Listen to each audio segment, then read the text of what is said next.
Pagi di Daung datang dengan langit yang berat. Awan menutup Solo seperti kain abu-abu yang disampirkan asal. Bengawan Solo di kejauhan mengalir tanpa suara, tapi bau tanah basah sudah masuk ke halaman kos-kosan yang disewakan Encik Rahman.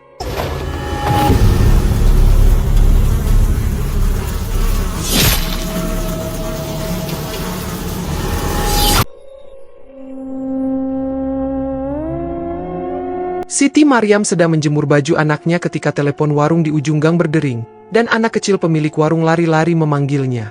Kabar itu sederhana, juga telak. Zulaiha meninggal di rumah sakit. Maryam mengangguk pelan, menelan kosong di tenggorokan. Di kepalanya, wajah Zulaiha muncul apa adanya. Rambut panjang sering diikat asal, mata lelah, senyum tipis ketika menggodok air untuk teh. Tangannya yang pelan menyuapkan kerupuk pada anak Maryam tiap sore. Tidak ada keluarga yang pernah datang menengok Zulaiha. Tidak ada nama lain yang ia sebut selain, Allah, biarkan aku kuat. Pak, kita ke rumah sakit, kata Maryam pada suaminya, Ahmad Fadhil, yang sedang memperbaiki sandal butut di teras. Fadhil menatap istrinya.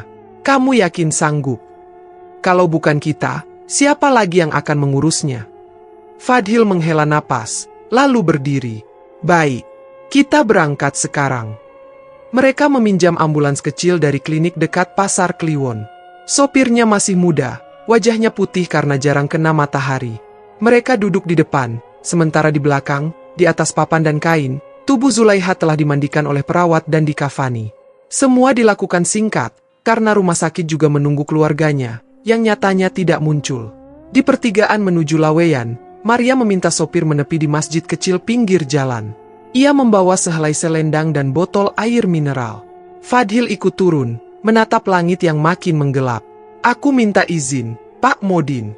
Biar almarhumah disalati di sini, kata Maryam ketika bertemu penjaga masjid, Pak Modin Yusuf, lelaki kurus dengan jenggot rapi dan tatapan kaku. Pak Modin memandang Maryam sebentar, lalu memandang ambulans. Yang meninggal siapa? Namanya Zulaiha, Pak. Ia tinggal di kontrakan Encik Rahman. Tidak ada keluarga, kami ingin menunaikan haknya. Yang itu. Alis Pak Modin bergerak. Perempuan malam itu. Dia manusia, Pak, Maria menjawab, pelan. Jangan kotori mihrab kami, kata Pak Modin datar. Maria menahan napas. Pak, manusia tetap manusia. Kalau bukan kita, siapa yang memuliakan mayatnya? Kau tidak tahu aibnya, ucap Pak Modin sambil melipat tangan di dada. Yang kau sebut aib, Fadhil menyambung pelan, barangkali hanya lapar yang terlalu lama. Tidak bisa, kata Pak Modin, menutup pembicaraan. Bawa ke tempat lain. Haram. Maria menelan kata-kata yang tidak jadi keluar. Hujan belum turun, tapi angin menusuk masuk ke sela-sela kerudungnya. Ia menoleh pada Fadhil. Mata suaminya meyakinkan. Mereka kembali ke ambulans. Tidak ada warga yang mau menggotong keranda keluar dari mobil. Orang-orang melihat, tetapi memalingkan muka. Dua tukang ojek pangkalan yang biasa mangkal di ujung gang mendekat. Wajah mereka canggung, tetapi tangan mereka sigap. Sini, Bu. Kami bantu, kata salah satu dari mereka. Terima kasih, Mas, ujar Maryam.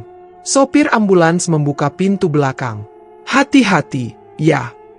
Mereka mengangkat keranda pelan-pelan, menurunkannya ke trotoar. Angin bertambah kuat, membuat kain-kain iklan di pinggir jalan berkibar keras. Langit seperti ditekan ke bawah oleh sesuatu yang besar. Fadhil memegang pinggiran keranda erat-erat, jari-jarinya memutih. Bismillah, kata Maryam, lebih untuk dirinya sendiri. Bismillah, sahut yang lain, hampir bersamaan. Langkah-langkah semula tenang. Mereka bergerak beberapa meter menuju serambi masjid, sekadar untuk berteduh. Maryam berniat meminta izin sekali lagi, mungkin dengan cara lain. Namun alam seperti menutup pintu kedua kalinya. Angin yang tadi tajam, berubah menjadi dorongan besar. Tutup keranda tersingkap, berderak, lalu terbang menabrak tiang. Sejenak, semua orang menahan jerit. Keranda miring. Pegang, pegang, seru sopir ambulans. Mereka memegang, tetapi dorongan angin lebih cepat. Dalam dua kedipan mata, keranda jatuh. Tubuh Zulaiha terdorong ke samping, lalu tergelincir. Kain kafannya, putih sederhana, menyeret lantai yang basah oleh gerimis pertama. Sebuah noda merah tipis merambat keluar dari lipatan kain, melukis garis patah di lantai keramik. Maryam menutup mulut, air mata memanas. Astagfirullah. Fadhil dan tukang ojek sigap mengangkat kembali. Maaf, Bu, angin kencang, ucap salah satunya, napasnya memburu. Tidak apa, kata Maryam, suaranya serak. Pak Modin berdiri di ambang pintu masjid, wajahnya mengeras. Ia tidak berkata apa-apa. Mungkin diamnya adalah tembok yang lebih tinggi daripada penolakan tadi. Sudah, kita langsung ke pemakaman saja, ujar Fadhil. Sopir ambulans mengangguk cepat. Mereka menutup kembali keranda, mengikatnya seadanya. Hujan turun lebih deras, tidak lagi malu-malu. Suara besi-besi pagar bergemerincing disapu angin.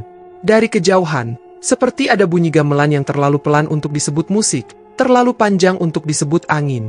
Maria menggigil tanpa tahu sebab. Perjalanan ke pemakaman memakan waktu lebih lama karena hujan. Jalanan licin, air mengalir seperti urat-urat kecil yang mencari ujung. Di dalam ambulans, Maria membaca doa pendek berulang-ulang sambil memegang botol air mineral. Tangannya dingin. Fadhil menatap ke depan, fokus pada jalan, walau ia tak menyetir. Di pemakaman yang disebut sopir sebagai paling longgar, tanah tidak tampak longgar. Rumput menghitam oleh air, dan kubur-kubur lama seperti mengapung dalam genangan. Dua penggali sudah menunggu di gubuk kecil di sudut, baju mereka basah, cangkul bersandar di dinding. Dari pagi kami gali, kata salah satu. Air keluar terus. Kami bayar tambahan, ujar Fadhil. Asal, bisa juga untuk almarhumah ini. Bukan soal bayar, Pak, jawabnya, menatap langit. Kayak ada mata air yang muncul sendiri. Maryam berdiri dengan tangan berdoa di dada. Wajahnya pucat. Coba lagi, Pak. Mohon. Mereka mencoba lagi. Cangkul menembus lumpur, mengangkat tanah yang langsung runtuh kembali. Air mengisi cekungan secepat diambil. Maria menimba dengan timba kecil yang ditemukan di gubuk. Fadhil ikut menimba. Hujan menambah beban, seolah langit ikut menuang air ke lubang itu. Bu, kalau terlalu lama di atas, tidak baik, kata sopir ambulans. Biasanya cepat, tapi ini. Maria memandang keranda di bawah pohon Kamboja yang daunnya meneteskan air tanpa henti. Sedikit lagi, ucapnya, kepada siapa saja yang mendengar. 2 jam berlalu. Hujan mereda menjadi gerimis tetapi tanah terus memuntahkan air. Matahari tertutup rapat, membuat jam terasa beku. Maria merasa kakinya pegal, punggungnya basah, tubuhnya dingin sampai tulang. Fadhil sesekali menatapnya khawatir. Kamu istirahat dulu, kata Fadhil. Maria menggeleng. Aku tidak mau dia menunggu sendirian. Penggali berhenti, meletakkan cangkul. Bu, kami istirahat sebentar. Nanti mencoba lagi. Baik, Pak, kata Maryam. Ia menoleh ke keranda. Bertahanlah. Gerimis makin halus. Angin tidak lagi mendorong, tapi dingin tinggal. Di Selarinai, lagi-lagi Maria mendengar suara yang sama, tembang panjang yang seperti datang dari arah Laweyan. Bukan orang bernyanyi. Bukan juga radio. Suara itu seperti seseorang yang memukul saron dan kenong di dalam air. Mas dengar. Maryam bertanya pada Fadhil. Fadhil mengangkat kepala. Apa? Seperti gamelan. Fadhil diam, telinganya mencari. Mungkin suara angin. Maryam tidak membalas. Ia merapatkan selendang, berdiri mendekati keranda. Jaraknya pendek, tetapi rasanya sejauh bertahun. Ia terbayang Zulaiha yang menunggu tamu di malam-malam sunyi, menghadap pintu yang hanya ditutup tirai tipis. Ia terbayang tawa kecut Zulaiha ketika anak Maria mengambil kerupuk terakhir. Ambil saja. Aku kenyang melihat kamu makan, begitu katanya waktu itu. Bu, kata penggali setelah setengah jam, airnya tetap penuh. Kita tunggu sampai sore sedikit. Kalau tetap begini, paling tidak kita turunkan dulu di papan, ya. Biar tidak di tanah langsung. Maria mengangguk. Lakukan yang terbaik. Menjelang maghrib, langit tidak berubah terang. Azan pertama dari masjid jauh terdengar serak karena tersapu angin. Mereka memutuskan menaruh keranda di atas 2 papan, menunggu tanah reda. Penggali menatap papan dengan hati-hati. Fadhil membantu tanpa banyak bicara. Maryam berdiri di samping, sebagian dari hatinya seperti tertinggal setiap kali papan terdorong ke posisi lain. Bismillah, ujar penggali. Keranda diturunkan pelan-pelan. Air di bawahnya diam, tapi tetap memantulkan langit yang gelap. Maafkan kami, bisik Maryam, suaranya nyaris tenggelam oleh gerimis. Sopir ambulans merapikan selimut plastik. Bu, saya harus kembali. Ada panggilan lain. Terima kasih, Mas, ucap Maryam. Semoga Allah membalas. Fadhil mengantar sopir sampai mobil. Maryam tetap berdiri, menatap nama tanpa nisan. Tidak ada yang menuliskan, Lailatul Zulaiha binti Abdullah, di sana.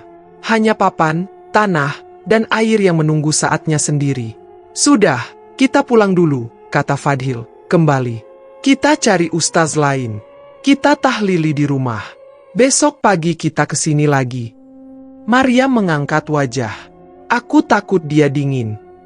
Allah menyelimuti yang tidak diselimuti manusia. Fadhil menatap lembut. Ayo.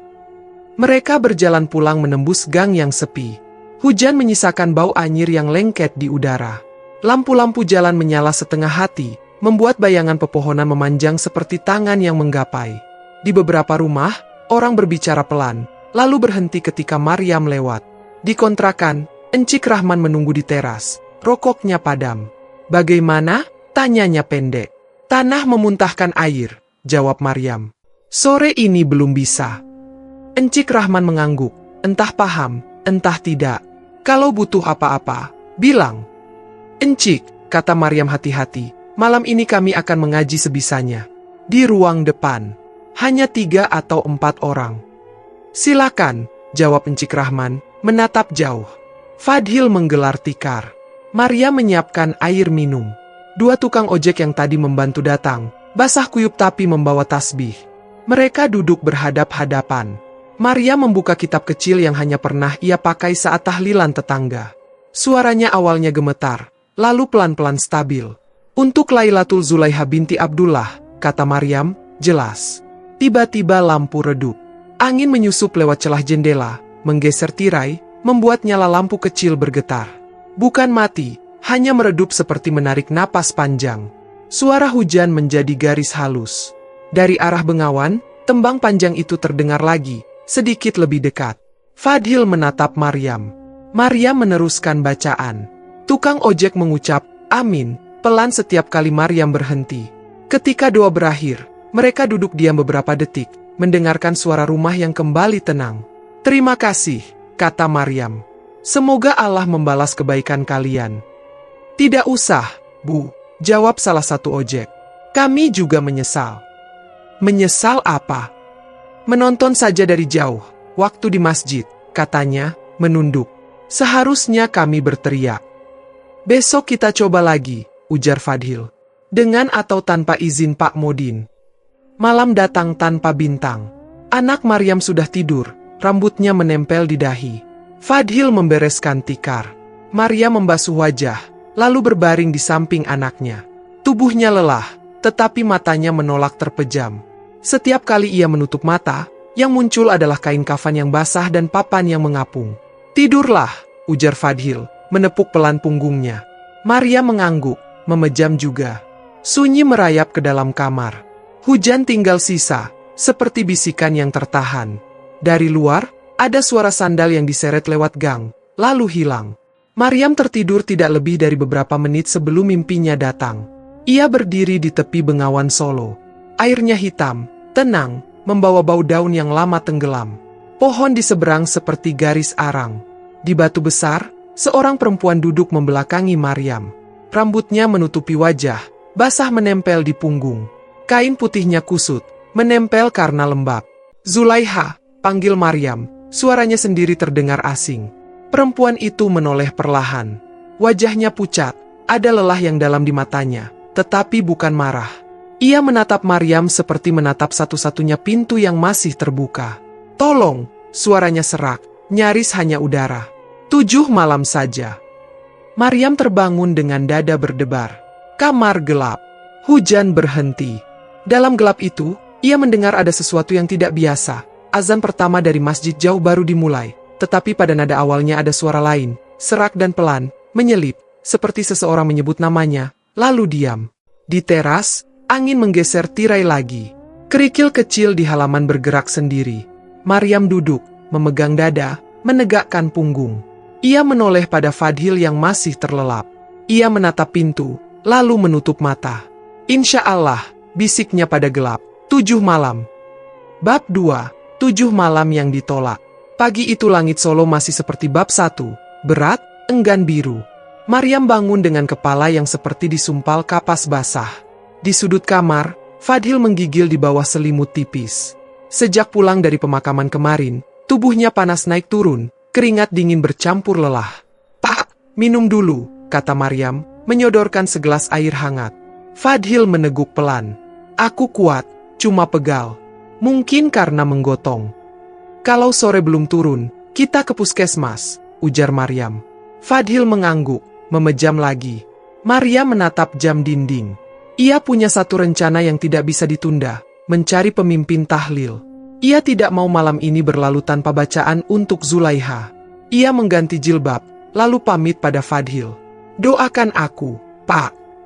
"Allah bersama orang yang berniat baik," jawab Fadhil, lemah. Maryam langkah ke rumah Ustaz Hashim di Gang Kauman. Rumah itu rapi, pagar catnya baru. Istrinya menyapu halaman. Maryam memberi salam, perempuan itu membalas ramah. "Assalamualaikum, Bu. Ada Ustaz?" "Ada, Mbak. Sini masuk." Maryam disuruh menunggu di beranda. Tak lama, Ustaz Hashim muncul dengan kopiah hitam dan senyum tertata. Maryam menyampaikan maksudnya, memohon agar Ustaz memimpin tahlil 7 malam untuk almarhumah Lailatul Zulaiha binti Abdullah. "Insya Allah baik," kata Ustaz Hashim. "Tapi, Mbak tahu, di sini ada ketentuan. Untuk 7 malam biasanya sekian." Ia menyebut angka yang bagi Maryam seperti pagar lain yang lebih tinggi dari pagar Pak Modin kemarin. Maryam menelan ludah. "Ustaz, kami akan berusaha. Tapi saya mohon, malam ini dulu. Nanti sisanya kami cicil. Orangnya tidak punya siapa-siapa." Ustaz menghela napas, menimbang. "Saya paham. Namun aturan ya aturan. Lagi pula, almarhumah itu," ia menggantungkan kalimat. Maryam tahu maksudnya. "Ustaz," Maryam menatap lurus, "kalau dulu kita bisa membaca doa untuk raja yang salah, apa susahnya membaca doa untuk orang lapar?" Ustaz Hashim tersenyum, tapi dingin. "Ini bukan soal itu. Saya takut jadi polemik. Orang kampung bisa salah paham." Maryam hampir membalas, tapi sebuah suara menggeram dari balik pintu ruang tamu. Istri Ustaz, yang tadi menyapu, tiba-tiba berdiri kaku. Matanya menatap kosong, tangannya gemetar. Sapu jatuh. Maryam bangkit spontan. "Bu," panggilnya pelan. Perempuan itu menoleh, tapi bukan seperti menoleh. Seperti wajahnya ditarik dari dalam. Suara keluar, serak dan berat, jauh dari suara yang tadi ramah. "Kau hitung-hitung pahala?" katanya, menatap Ustaz Hashim. "Bacalah dulu namaku." Pintu lemari kecil di ruang tamu bergetar, lalu terbuka sendiri. Sebuah kitab tebal di rak bergeser, jatuh menghantam lantai, terbuka pada halaman doa untuk mayit perempuan. Maryam dan Ustaz sama-sama tersentak. Istri Ustaz mengerang, punggungnya melengkung, lalu ambruk ke kursi. "Bismillahirrahmanirrahim," Ustaz Hashim bergumam cepat, mendekati istrinya. Ia membaca ayat-ayat ruqyah terbata-bata. Beberapa menit, perempuan itu menarik napas panjang, sadar, lalu mulai menangis. Maryam tidak berkata-kata. Ustaz mengusap wajahnya, menoleh ke Maryam. "Malam ini," suaranya patah. "Malam ini saya datang. Soal biaya, nanti saja." "Terima kasih, Ustaz," kata Maryam, menahan air mata yang mendesak. Di perjalanan pulang, Maryam melihat langit sedikit renggang. Suarna bengawan masih legam, tapi angin tidak menusuk seperti kemarin. Ia singgah membeli gula dan teh. Pikirannya menyusun ulang langkah-langkah malam nanti. Tikar, poci, gelas, air, kitab kecil, dan nama yang harus disebut jelas. Sesampai di rumah, Fadhil masih demam. Maryam mengompres dahi suaminya, lalu menyiapkan dapur. Anak mereka bermain tenang di pojok, menggambar sungai yang panjang. Menjelang sore, seseorang mengetuk pagar. Maryam keluar. Seorang lelaki berdiri, jaket montornya basah di punggung, wajahnya pucat. Maryam mengenalnya, Ridwan. Lelaki beristri yang dulu menampung Zulaiha, lalu menghilang ketika kabar bayi itu meninggal. "Assalamualaikum," katanya pelan. "Waalaikumsalam." Maryam tidak mengundangnya masuk, tapi juga tidak menutup pagar. "Ada apa?" Ridwan menelan ludah. Saya dengar, kalian mengurus dia. Namanya Lailatul Zulaiha, potong Maryam. Kami mengurusnya karena manusia berhak dimuliakan. Ridwan menunduk. Saya, setiap pulang kerja, ada yang duduk di jok belakang. Basah, dingin. Ia menggenggam kunci motor terlalu erat. Kadang saya dengar dia bilang, lihat aku. Tapi saya takut menoleh di lampu merah. Kalau dulu kau berani memelihara, Maria menahan gemetar suaranya. Beranikah kau sekarang memaafkan? Ridwan mengangkat kepala. Bola matanya merah. Aku takut mengaku. Takut pada siapa? Tanya Maryam. Pada istriku. Pada warga. Pada diriku sendiri. Takut itu milik orang hidup. Maryam menatap lurus. Yang satu itu tidak punya apa-apa. Bahkan namanya pun orang coba hapus. Ridwan menutup wajah. Aku salah. Datanglah malam ini, kata Maryam. Duduk paling belakang juga tidak apa. Tapi dengarkan namanya. Ucapkan, amin, pelan. Ridwan mengangguk. Iya, iya. Matahari berjalan turun pelan. Senja datang tanpa warna. Maryam menata tikar. Poci tanah liat diletakkan di atas kompor kecil. Air mulai mendidih. Suara kecil yang menenangkan. Maryam membuka jendela separuh, agar angin tidak memadamkan lampu. Ia menaruh kitab kecil di pangkuan. Fadhil duduk di sebelahnya, masih lemah, tapi bersikeras hadir. Tetangga sedikit yang datang. 2 tukang ojek pangkalan duduk bersimpuh. Seorang ibu-ibu majelis taklim duduk di ujung, menatap ke bawah.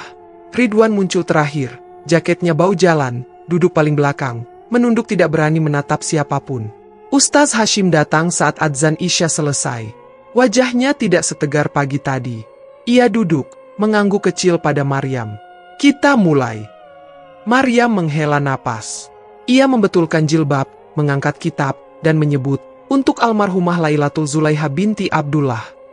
Pada nama itu, sesuatu yang ringan seperti gesekan kain menyentuh dinding. Lampu berkedip, meredup. Poci di atas kompor berbunyi lebih keras. Maryam membaca, suaranya mula-mula gemetar, lalu menemukan ritme. Ustaz menyusul bacaan. Tukang ojek mengucap, amin. Ridwan menunduk lebih dalam. Saat bacaan memasuki tahlil, suara gamelan samar dari arah laweyan mengambang melewati jendela. Tidak ramai, hanya beberapa nada yang diulang-ulang, panjang, seperti orang memegang not terakhir terlalu lama. Angin masuk, melintasi poci panas. Poci itu mengeluarkan bunyi retak kecil, tak tampak, hanya terdengar. Maryam hampir menoleh, tapi menahan. Bau anyir merayap, bukan dari darah, melainkan mirip besi basah. Maryam menutup hidung sekilas, lalu terus membaca. Anak Maryam yang tertidur di kamar merengek sebentar, lalu diam. Bacaan berakhir. Ustaz menutup dengan doa. Pada kalimat terakhir, lampu padam. Gelap menelan suara. Satu-satunya yang terdengar adalah napas orang-orang dan tetes air dari poci yang merebus. Diam dulu, bisik Maryam, entah kenapa. Dalam gelap itu, Maryam merasa udara di ruang berubah basah. Seolah seseorang yang baru selesai dari hujan berdiri di depan pintu. Beberapa detik, ada desiran halus yang seperti menyebut namanya. Lalu, lampu menyala kembali, redup tapi ada. Ustaz mengusap wajah. Amin, katanya, suaranya kembali penuh. Terima kasih, ujar Maryam, menatap mereka satu persatu. Ridwan bangkit paling dulu. Ia berjalan ke pintu dengan langkah goyah. Di ambang, ia berhenti, berbisik, maafkan aku, lalu pergi sebelum ada yang sempat menahan. Malah maju. Maryam membereskan gelas. Poci tetap hangat, retaknya tak tampak pada permukaan, tapi Maryam tahu suara tadi bukan halusinasinya. Ia mematikan kompor, menutup jendela, lalu menatap Fadhil. Masih demam? Tanya Maryam. Sudah mendingan. Tapi tulang masih berat, jawab Fadhil. Besok kita ke pemakaman lagi, kata Maryam. Harus dicoba. Fadhil mengangguk. Hujan mungkin berhenti. Namun yang berhenti malam itu bukan hujan. Yang berhenti adalah kata-kata di mulut warga. Mereka melihat, menunduk, lalu menghilang ke dalam rumah.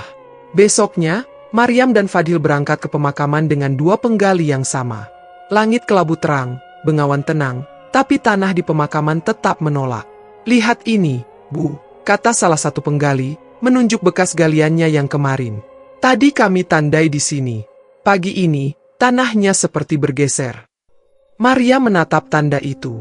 Batu kecil yang kemarin ditaruh untuk penanda, kini bergeser 1 meter ke kiri, seolah ada tangan lain yang memindahkan.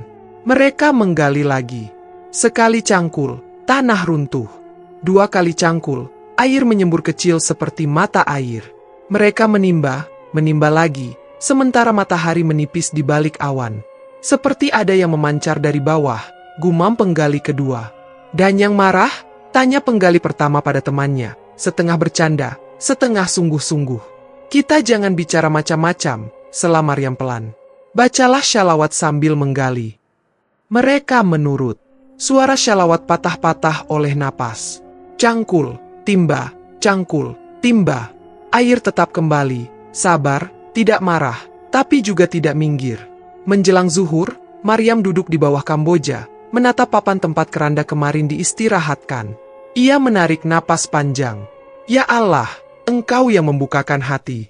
Lunakkan bumi, lunakkan juga kami. Seorang lelaki berjalan ke arah mereka dari gerbang. Maryam menajamkan mata. Ridwan.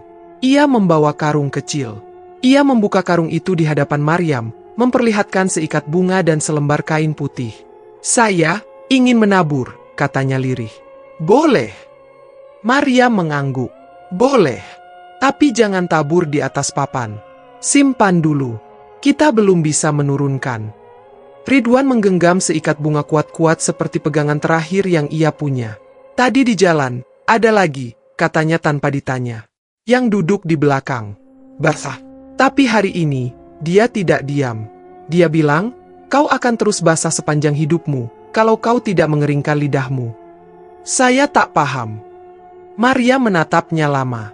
Mungkin maksudnya, berhentilah menyiram api dengan kata-kata yang menyakiti. Mulailah memadamkan. Ridwan menunduk, memeluk karung. Siang itu, mereka berhenti menggali ketika air makin naik. Penggali berjanji akan kembali sore. Maryam pulang dengan Fadhil yang masih setengah lemah. Ridwan mengikuti di belakang, seperti bayangan yang malas melepas. Di rumah, Maryam menyiapkan lagi ruang untuk malam kedua. Kabar beredar cepat bahwa malam sebelumnya, aneh. Ada yang penasaran, ada yang sinis. Tapi Maryam tidak peduli. Ia menulis kecil di kertas, tahlil malam kedua untuk Lailatul Zulaiha binti Abdullah, menempelnya di dinding ruang tamu, supaya siapapun yang datang tahu nama itu. Menjelang malam, Maryam duduk sebentar di teras. Angin lewat dengan bau Kamboja samar. Ia memejam, merasakan denyut halus di pelipisnya. Ia tahu, malam ini mungkin lebih berat. Fadhil duduk di sampingnya. Kamu kuat? Tanya Fadhil. Kalau tidak kuat, aku tetap akan duduk, jawab Maryam. Kalau tidak bisa berdiri, aku tetap akan menyebut namanya. Kalau tidak bisa menyebut, dalam hati pun cukup. Allah mendengar. Ustaz Hashim datang lagi, kali ini lebih cepat. Istrinya tidak ikut. Ia duduk, meletakkan tas kecil berisi kitab yang sama. Mari kita mulai saat orang-orang belum banyak, katanya pelan. Orang-orang berdatangan. Ada wajah-wajah baru, ada yang dulu menolak mampir. Ridwan duduk tidak di belakang, tapi di tengah, di samping tukang ojek. Ibu-ibu majelis taklim lebih banyak. Encik Rahman juga duduk di pojok, tatapannya kosong. Maria memulai, menyebut nama itu lagi. Lampu tidak padam, tetapi cahayanya seperti berkurang setengah. Ustaz membacakan ayat dengan suara tenang. Pada bagian doa khusus, Maria merasakan udara menekan pelan di bahunya, seperti seseorang menaruh tangan basah di sana, bukan untuk menakut-nakuti, tetapi untuk memastikan ia tidak pergi. Bacaan selesai. Ustaz menutup doa. Orang-orang menghela napas bersamaan. Maria membagi teh. Poci yang retak tadi pagi kini terlihat garis kecilnya. Ketika dituangi, poci itu menetes dari sela retak, menodai taplak putih. Maria membersihkannya tanpa komentar. Setelah jamaah bubar, Maria membereskan. Fadhil menyapu pelan. Ridwan mendekat, memegang bunga yang tadi ditentengnya ke pemakaman. Besok pagi aku izin pada istriku, katanya lirih. Aku ingin ikut menggali. Baik, ujar Maryam. Tapi ingat, penggalian bukan hanya tanah. Ada yang harus kamu gali dari dirimu. Ridwan mengangguk, matanya basah. Malam memasuki jam di mana suara manusia menjadi jarang. Maria mengantar anaknya tidur, lalu duduk sendirian di ruang depan. Ia tidak menyalakan musik, tidak menyalakan televisi. Hanya duduk, menatap poci yang retak, mendengar tik-tik air dari sela kecilnya. Ia memegang kitab, membukanya pada doa yang tadi jatuh sendiri di rumah Ustaz. Ia bersandar, memejam. Tidur datang seperti pintu yang tiba-tiba tidak dikunci. Ia kembali berdiri di tepi bengawan. Kali ini air lebih tenang, tapi warnanya tetap gelap. Perempuan itu duduk pada batu yang sama. Maria memanggil pelan, dan Zulaiha menoleh. Lebam di bawah matanya lebih samar, seolah ada yang merapikan. Namun luka di bibirnya terlihat, garis tipis yang membuat senyumnya tidak bisa lebar. "Maryam," katanya, lebih jelas. "Iya." "Bukan uang," suaranya datar, namun dalam, "ikhlas yang kuminta." Maryam hendak bertanya sesuatu, tapi angin di mimpi itu bergerak seperti tangan yang menutup mulutnya lembut. Zulaiha mengangkat telunjuk ke bibir, tanda diam. Air bengawan berkedip, seperti mata yang baru selesai menahan tangis. Maryam bangun dengan dada berat, tapi ada ketenangan kecil yang tertinggal. Kata, "ikhlas," menggantung di langit-langit kamar seperti lampu yang tidak padam. Di luar, azan pertama kembali serak, menyisakan nada panjang yang tidak biasa. Fadhil menggeliat. Maria menatapnya, mengusap rambut anaknya yang tidur. Ia bangkit, menulis satu kata di kertas di dinding, di bawah nama Zulaiha, "ikhlas." Ia tahu ini belum selesai. Besok tanah mungkin masih menolak. Tapi ia juga tahu, ada yang mulai menerima. Lidah-lidah yang kemarin runcing kini sedang tumpul oleh doa. Dan di antara bunyi air yang menetes dari poci retak, Maria mendengar lagi bahasa yang tidak keras tapi tegas. Minta maaf, lalu ulangi, "amin," sampai habis. Malam menahan nafasnya. Bab ini memejam dengan pelan, dan sesuatu dari bengawan ikut memejam bersama. Pagi di Solo datang dengan cahaya pucat.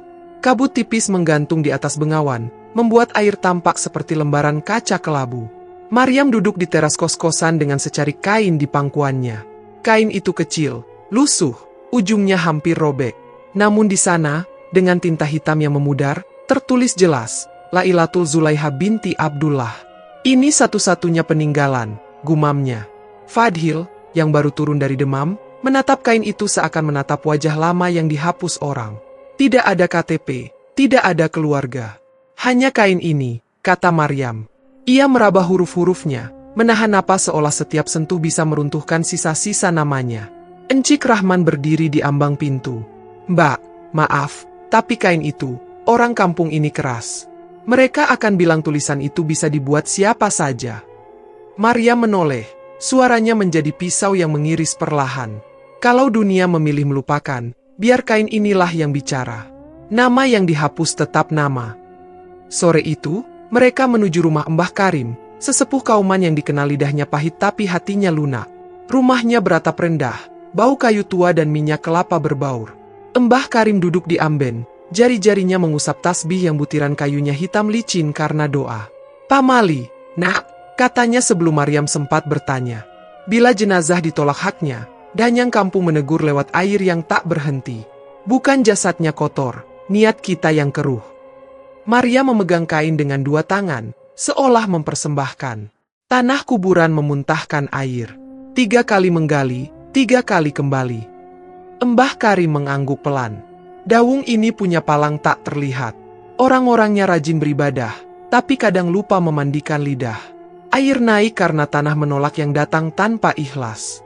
"Tenangkan hati-hati, sebutkan namanya, jangan lagi kalian panggil dengan kata yang mengiris." "Zulaiha," Maryam berbisik. "Sebutan yang baik memanggil malaikat. Sebutan yang buruk memanggil bayang-bayang," sahut Mbah Karim. "Ingat, yang paling sering menajiskan bukan tubuh, melainkan niat." Malam tiba membawa tanda-tanda. Dari tepian bengawan, api melayang seperti kunyit yang dinyalakan. "Banaspati," kata orang, menari sebentar lalu lenyap. Di jembatan kecil dekat Laweyan, terdengar tangisan perempuan, panjang dan putus-putus, seolah seseorang mengejar penyesalan. Kentongan di pos ronda dipukul sendiri. Tong, tong, tong, 3 kali, lalu berhenti. Orang-orang menutup jendela, namun telinga mereka tetap terbuka. Di warung, kumpulan majelis taklim berbisik-bisik. Seorang di antaranya, mata tajam lidah tajam, berkata, "Dia merebut suami orang." Maryam yang lewat berhenti, meletakkan koin di meja, memandang perempuan itu. Atau suamimu yang merampas lapar seorang perempuan? Kata-kata itu mengguncang gelas-gelas, membuat sendok bergetar kecil. Keheningan menggulung seperti ombak yang tidak jadi pecah. Perempuan itu menunduk, menggulung ujung mukena tanpa sadar. Keesokan harinya, Maryam mendatangi Pak Modin Yusuf. Ia berdiri di halaman masjid, rumput basah menempel pada sandal. Pak Modin membersihkan mihrab, punggungnya rapat pada dinding. "Pak," kata Maryam, suaranya tidak meninggi. Sekalipun dunia menolak, langit tak menutup pintunya. Pak Modin menahan gerakannya. "Aku menjaga aturan." "Aturan siapa, Pak? Aturan Allah, atau aturan takut kita?" Pak Modin menoleh, wajahnya goyah sekejap, lalu kembali kaku. "Jangan mengajariku." "Bukan mengajari," Maryam hampir berbisik. "Meminta." Mereka diam.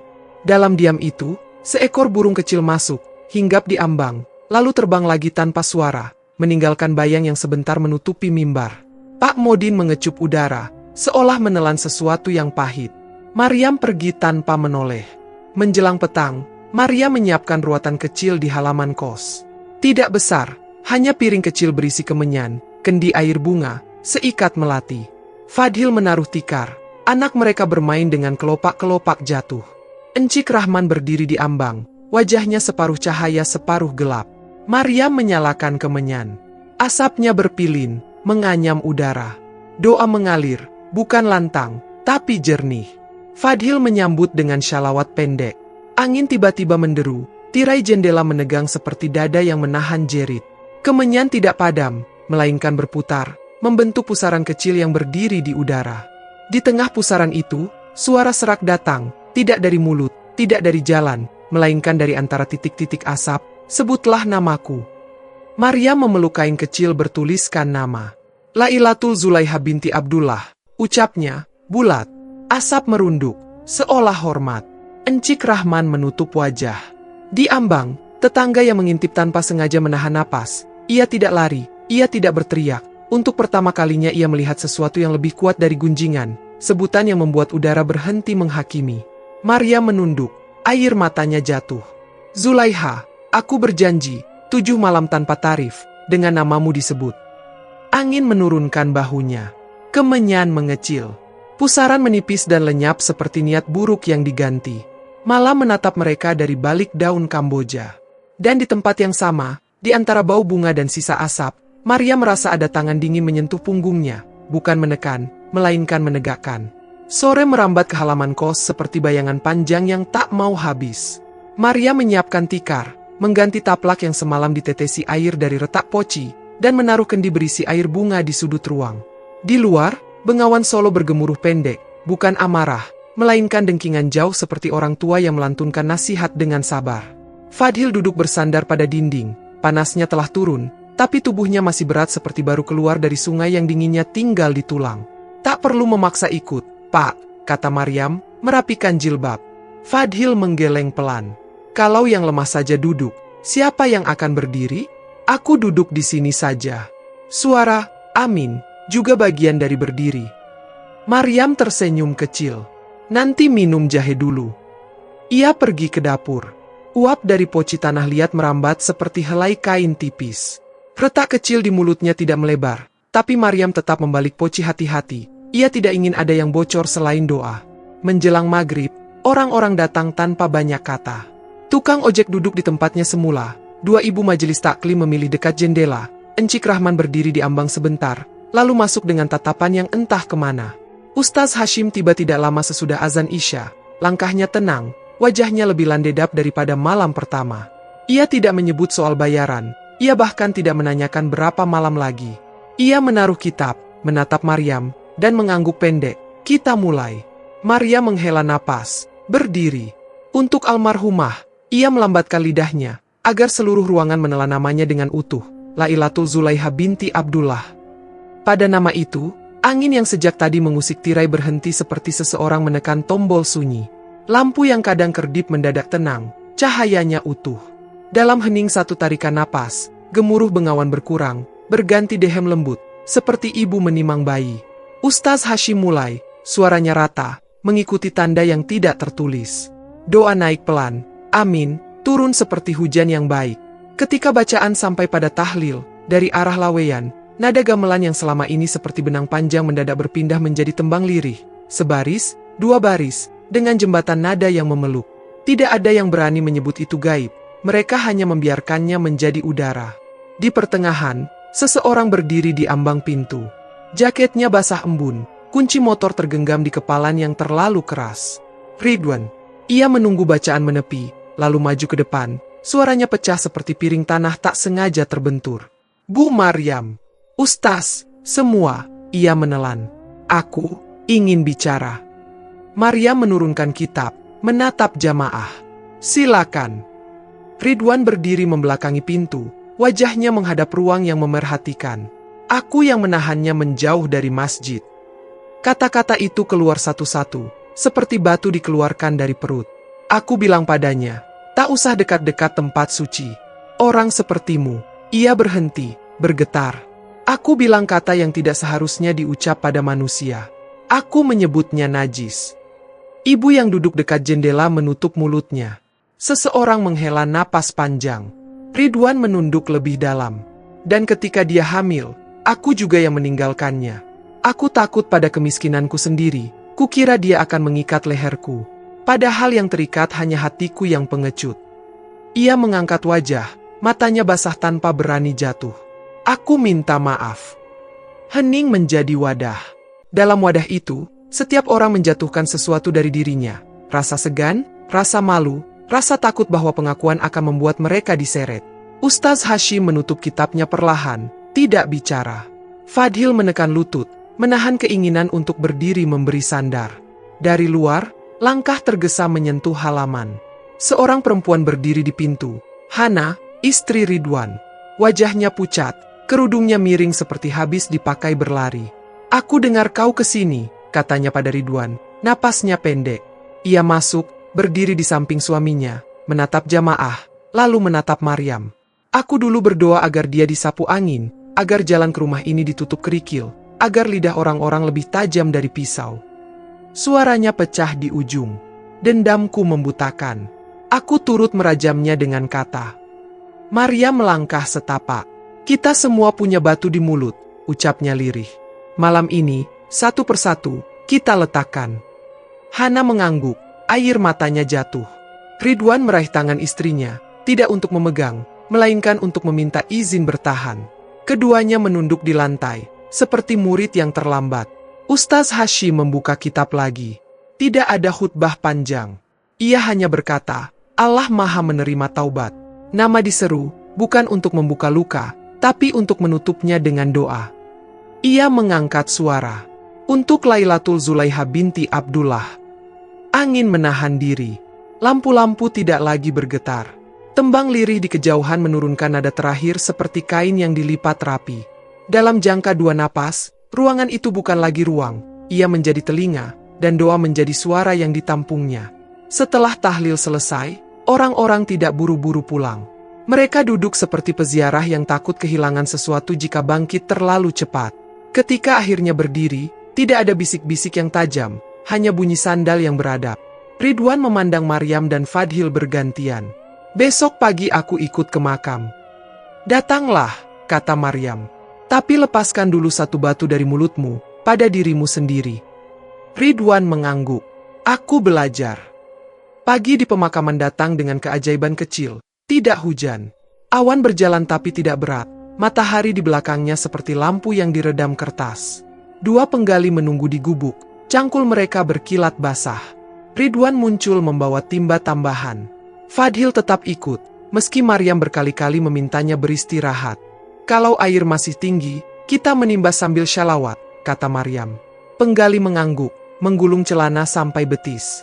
Mereka menandai lubang kemarin. Anehnya, batu penanda tidak bergeser hari ini. Cangkul turun pertama kali, bunyinya tidak sedalam kemarin. Tanah mengalah sedikit, lalu runtuh setengah hati. Di kedalaman yang baru, air muncul setinggi pergelangan, jernih tapi dingin seperti niat yang belum selesai. Masih memancar? Tanya Fadhil. Penggali kedua menatap dasar. Tidak lagi menyembur. Hanya terkumpul. Ridwan menaruh timba, menyingsingkan lengan. Bismillah. Mereka menimba sambil melantunkan syalawat. Suara laki-laki bercampur berat cangkul, ritme yang tidak dibuat-buat. Maria memunguti batu kecil dari tepi lubang, meletakkannya di satu sisi. Ia ingin tanah ini mengingat bahwa tangan perempuan juga bekerja selain untuk berdoa. Allahumma shalli ala Muhammad. Suara Ustaz Hashim menyusul dari belakang. Ia datang tanpa diberitahu, membawa sorban putih yang hari ini tidak dilingkarkan terlalu rapat, seolah ia biarkan angin masuk. Ia berdiri di pinggir, menunggu jeda, lalu ikut menimba. Tidak satu pun kata keluar dari mulutnya tentang seharusnya atau menurut. Maria memandang ke sekeliling. Kamboja meneteskan air dari ujung daunnya, satu-satu, seperti hitungan yang menjauh. Beberapa meter di luar pagar, bengawan tidak lagi menggeram, suaranya melulur, memijat tepi-tepi hati yang pegal. Dari Kauman, terdengar kentongan dipukul 2 kali, lalu berhenti, bukan tanda bahaya, melainkan tanda orang yang sedang mengingatkan dirinya sendiri.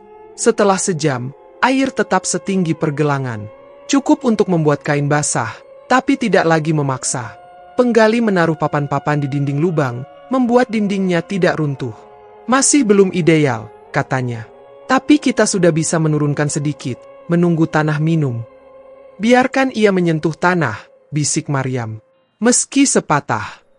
Mereka menaruh keranda pelan ke tepi lubang, bukan turun penuh, hanya mendekat. Maryam menunduk, menempelkan ujung jarinya pada papan keranda, dingin menyusup, tapi tidak menggigit. Ridwan berdiri diam, napasnya dalam. Maafkan aku, katanya lirih ke lubang yang tenang. Aku yang mengusirmu dari masjid. Aku juga yang mengusirmu dari rumah. Ini tanganku yang baru belajar memegang. Fadhil menutup mata, menahan sesuatu yang ingin pecah di suaranya. Ustaz Hashim mengangkat tangannya, menggumamkan doa pendek agar tanah yang meminum air juga meminum angkuh manusia. Cukup untuk hari ini, kata penggali. Kita biarkan dulu.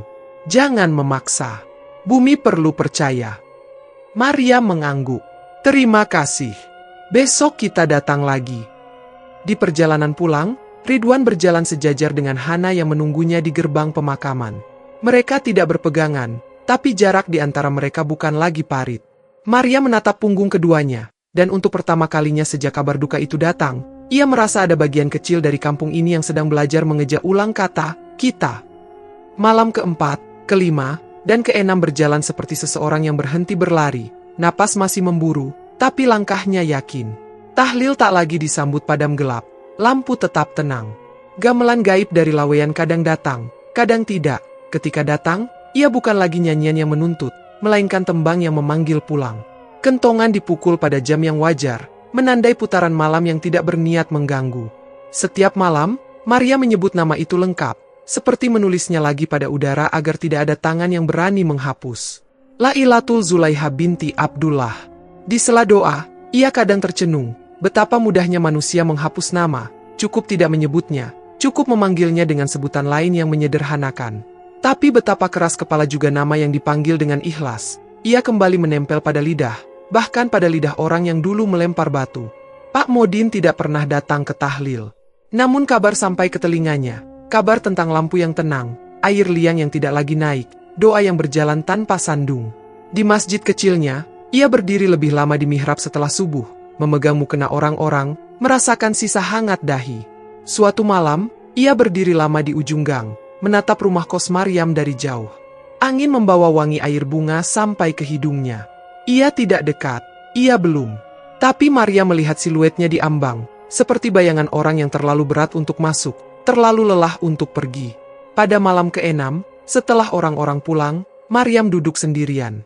Poci masih hangat, garis retaknya seperti garis di telapak tangan, tidak perlu ditutup-tutupi, karena disitulah aliran. Besok malam ke-7, kata Fadhil, duduk di samping, napasnya sudah penuh lagi. Kamu siap? Maria menatap dinding. Pada kertas kecil bertuliskan ikhlas di bawah nama Zulaiha. Siap atau tidak, besok akan tiba. Kalau tanah masih berat, kita yang harus meringankan. Fadhil mengangguk. Pak Modin. Langit tahu caranya mengetuk, balas Maryam. Ia mematikan lampu, meninggalkan 2 lilin kecil menyala. Di luar, bengawan tidur. Kota seperti menahan suara agar tidak mengganggu sesuatu yang penting di rumah kecil itu. Maria merebahkan kepala, namun tidur tidak langsung datang. Ia menutup mata, membuka hati, seperti orang yang membuka jendela agar malam masuk tanpa curiga. Tiba-tiba, dingin yang bukan dari angin menyentuh tengkuknya. Bukan mengancam, melainkan memanggil.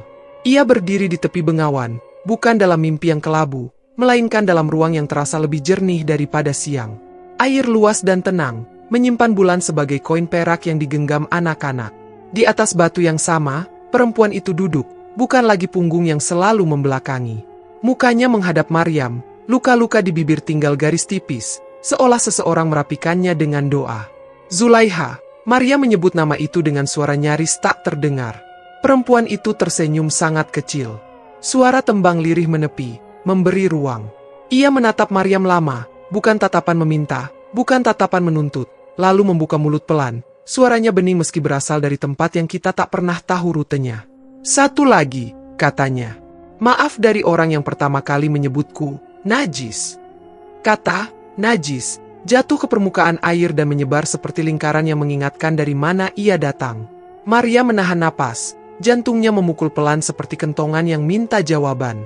Di kejauhan, di ujung gang, seseorang berdiri di bawah lampu jalan yang redup, silau kecil di kacamata tipis. Tubuh kurus yang diingat oleh semua orang sebagai suara yang keras pada pagi pertama. Malam ketujuh menunggu. Bumi sudah separuh luluh. Langit, seperti selalu, telah lama terbuka. Yang tinggal hanyalah lidah seorang manusia. Dan Maryam tahu, sebelum ayam pertama berkokok, ia harus mengetuk satu pintu yang paling berat di kampung ini. Malam ketujuh tiba. Dawung seperti menahan napas. Halaman kos sederhana yang biasanya hanya riuh suara anak-anak kini penuh manusia. Laki-laki dengan sarung, perempuan dengan mukena putih, anak-anak yang biasanya berlari kini duduk diam di pangkuan ibu mereka. Angin membawa wangi Kamboja dari sudut halaman, bercampur asap tipis dari kemenyan yang diletakkan di piring kecil. Maryam duduk paling depan, di samping Ustaz Hashim. Fadhil di belakangnya, wajahnya masih pucat tapi tatapannya mantap. Ridwan dan Hana datang berdua, kali ini duduk tanpa bersembunyi. Encik Rahman berdiri di samping pintu, seolah menjaga gerbang dari sesuatu yang tak kasat mata. Di sudut tikar, seikat melati kecil menunggu tangan. Maria memejamkan mata sekejap, menata napas. Ia ingat pesan malam tadi. Ia membuka mata, menoleh pada pintu. Di balik kerumunan, Pak Modin Yusuf berdiri, wajahnya pucat, kacamata tipisnya berkilat oleh lampu ruang. Ustaz Hashim membuka kitab. Suaranya pelan, dalam, membawa keheningan yang menggenggam semua hati.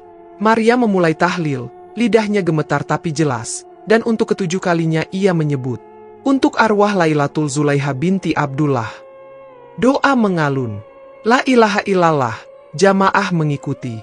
Dan tepat ketika, amin, pertama hendak diucapkan, kursi rotan di belakang bergeser.